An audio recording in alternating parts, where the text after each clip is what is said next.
I was talking about keeping my head down and keeping to myself and trying to be quiet. And it's funny, I say that to the women in town, and they just don't believe me.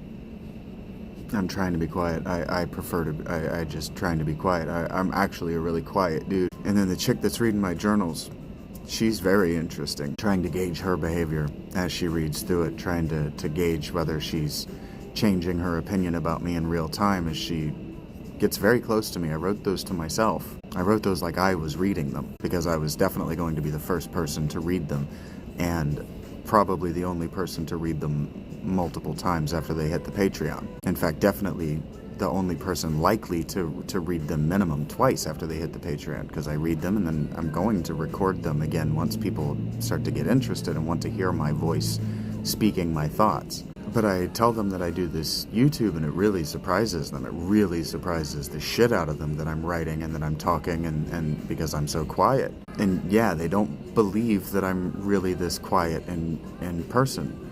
They suspect I'm this quiet because I'm tall and I'm new around these people, and I'm just trying to be unthreatening, because I think that's what she basically said about me. And so the one bus driver, whose name I think I talked in here about how I was practicing. I learned it and I was practicing remembering it so that I could say it, because she says my name every time I get on the bus. And so it is at a certain point rude not to know her name. It is dehumanizing. But she asks me every weekend, because it's getting colder.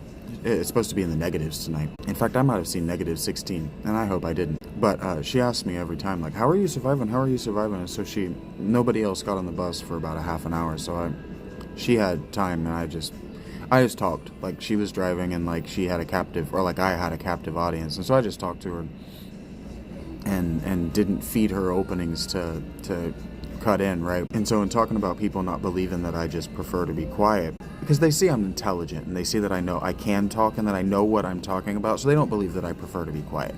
But what happens is when I talk, people start to get different.